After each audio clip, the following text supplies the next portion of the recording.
giant ergonomic vertical handheld.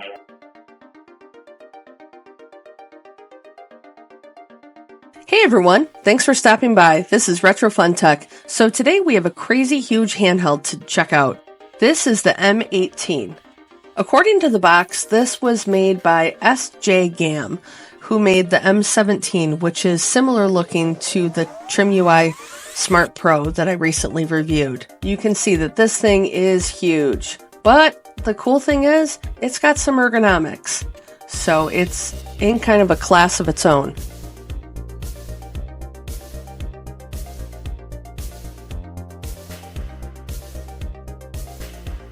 So let's unbox this thing.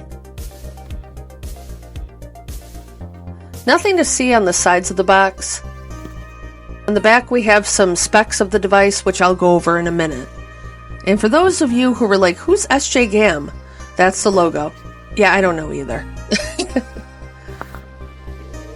Not a whole lot going on in the box. We have a 64 gig micro SD card, the device, and there is a USB-C cable, and we have a manual.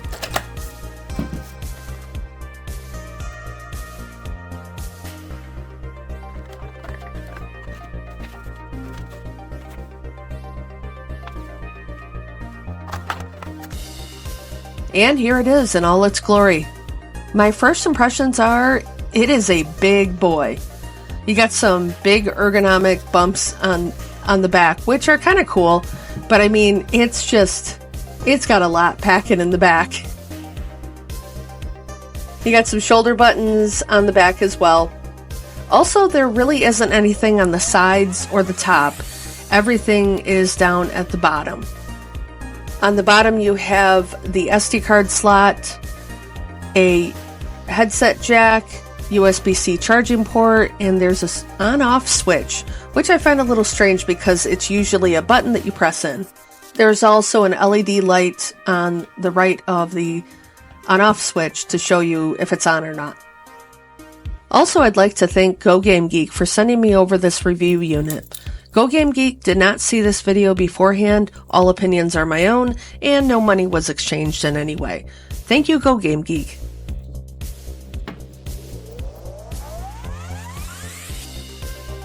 Speaking of GoGameGeek, let's check out their site for just a second so you can see the listing of this device. I was sent over the black model, but there is also a white model. I'll leave a link in the description below for this, so don't forget to use my coupon code RF33 and get 10% off your order. And before we jump into the device, there isn't a whole lot in terms of specs. This is all from the GoGameGeek website. The operating system is a version of emulation and is Linux based. The CPU is running an RK3566 chip, only 1 gig of RAM, 4 gigs of internal storage. The battery is 4,000 milliamps, which you might get around 4 hours according to the GoGameGeek website. No Wi-Fi, no Bluetooth, or any other bells and whistles. So now that we got all that out of the way, you can see here is the M18 next to a Game Boy Color. And we're going to turn it on and let's check out what it's running, how emulation looks. Just for kicks, here are a couple devices that I've reviewed in the past. We have the Miyoo Mini Plus on the right hand side and the Bizarro Tiger handheld on the left side, just because why not? I mean, you can see against the Miyoo Mini that has a 3.5 inch screen, and it's about as tall as the screen. It's just that the M18 is such a weirdly shaped handheld. Here is the R36S handheld, and again, you can see the screen on both the devices. The height of them are about the same. The width is just the bizarre part on the M18, which, again, you can be the judge of whether you like it or not once we check out the gameplay. On the back, you can see with the shoulder buttons, the R36S doesn't have any extra ergonomics.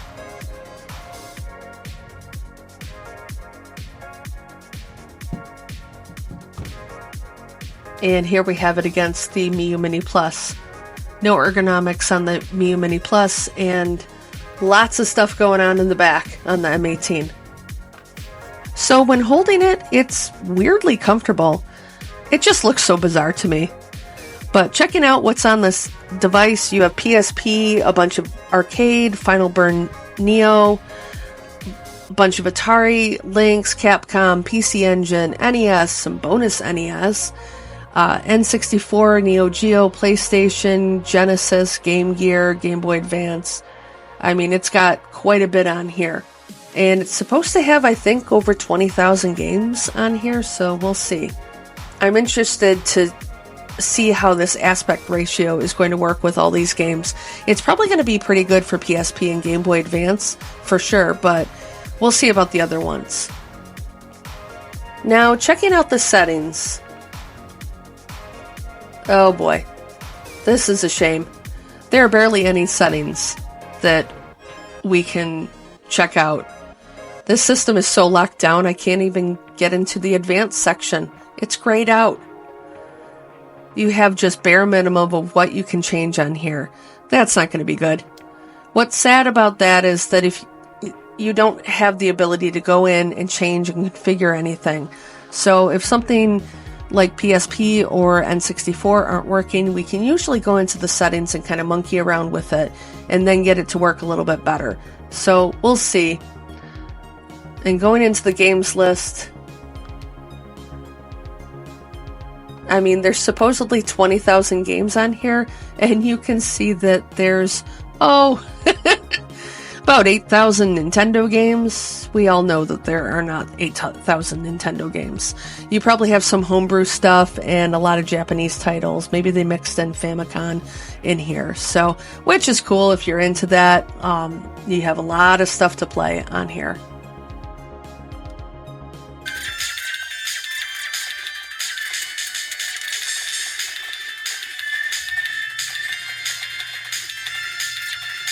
To get out of the game, you want to hit the home button, and there's a very tiny menu that you can quit the game, load, or save the state.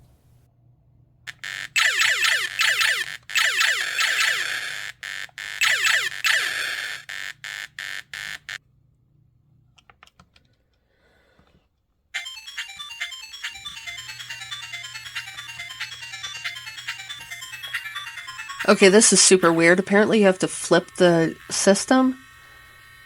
Yeah, this isn't really any good.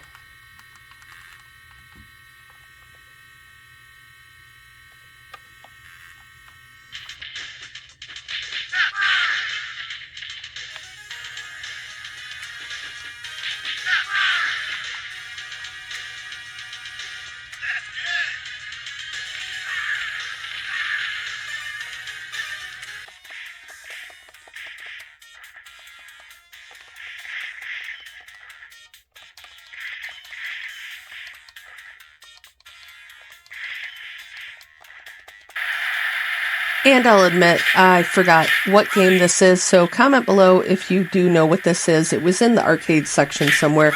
I can't seem to find it, but it was kind of fun.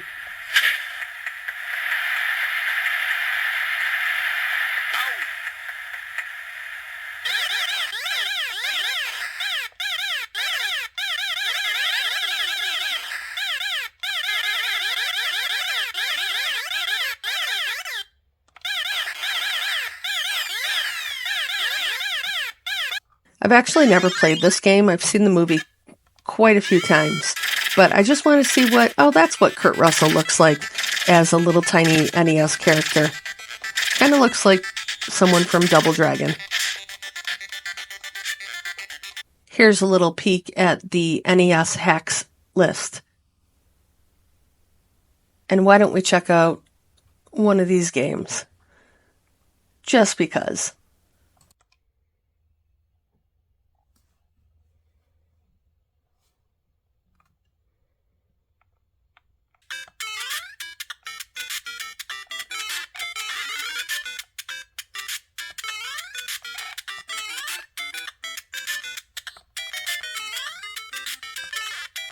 For being some sort of NES hack, this is a weirdly hard game.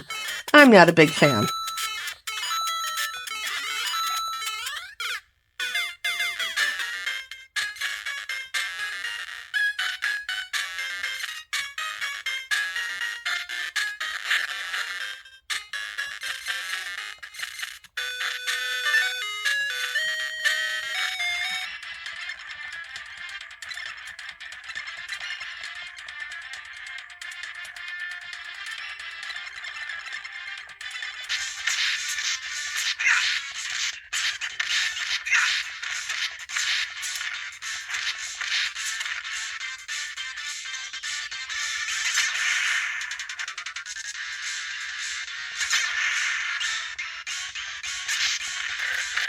And now we've entered the sad portion of the game testing. Here's what happens when you don't have any settings that you can control. You get N64 that barely works. The video kind of works on this one, but the audio is just terrible.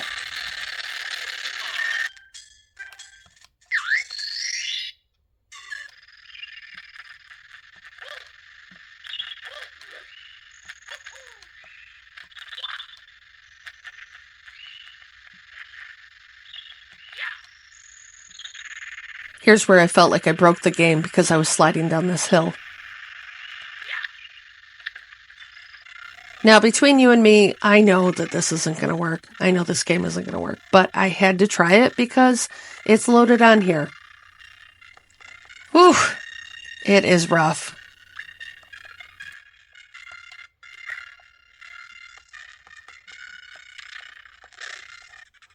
And here's how I drive in real life. I'm just kidding. Cruisin' USA isn't running so great either. Not nearly as bad as Super Smash, but pretty close.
So with God of War Chains of Olympus, the audio kept going, but the video would skip several frames and black out, as you can see on the screen. I tried to restart the game, and it still had the exact same issue. I won't bore you with the entire intro, but just know that it goes in and out. You can hear the audio, but the video doesn't show. Now, at least the gameplay does sort of work. Well, you'll see. I didn't notice a whole lot of audio stuttering during the gameplay, but you can see that the background, the sky is not supposed to be black, if you've ever seen this game before. So some of that is due to maybe not the right core is set up. We don't have access to PPSS-PP to change it from OpenGL to Vulkan or throw some frame skipping on. A lot of things need to kind of be tweaked, but it's nice to see that it's actually running. It's not perfect by any means, but it is running and not having a whole lot of issues. I wouldn't try to fast forward it at all. It seems to have issues with that.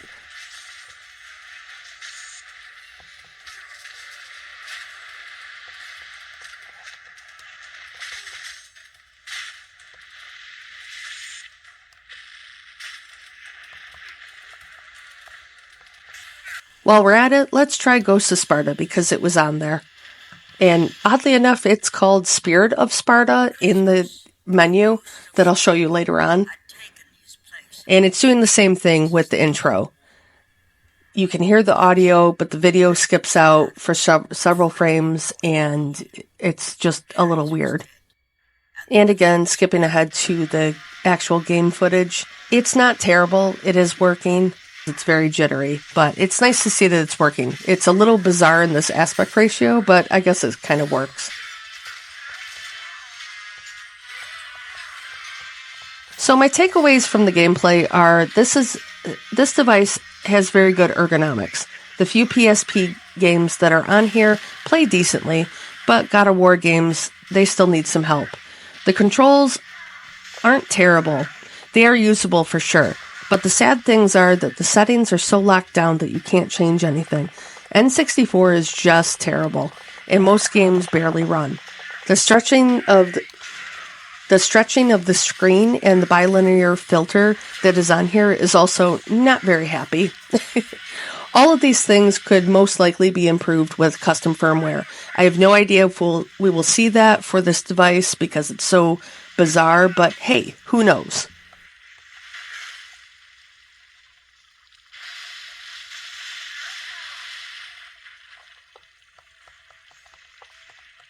Now let's skip back to the game list. So here you can see there's not a whole lot of PSP games. I was going to show you one of the football or soccer games, but they're in a different language. And my Spanish isn't up to par, and that's what they were generally set at. So you can see that there's a lot of mini games for PSP. So if you like mini games, that's cool, but don't get all excited that a lot of stuff is on here. So my final thoughts are that it's weird, but yet strangely comfy. I wasn't sold on it and was a little hesitant about the screen, but it's not terrible. Again, I would really like to see some custom firmware for this, if there is community support. Only time will tell. The fact that you can't really change any settings or get into RetroArch is just sad. The result of that is N64 is unplayable on this device. Also, because of the locked system, you can't add any other missing systems like Sega Master System or Dreamcast, for example. But maybe you don't care about that because the 3:2 aspect ratio makes the screen pretty decent to play PSP and Game Boy Advance on. So, what are your thoughts of the M18? Are you picking one up? Are you as geeked about this device as my 8-year-old? Let me know in the comments below. Also, be sure to like, subscribe, and even share this video with someone who likes goofy-looking retro handhelds and needs a giant ergonomic vertical handheld in their life. Thanks for watching. Stay awesome, everyone, and go play some games.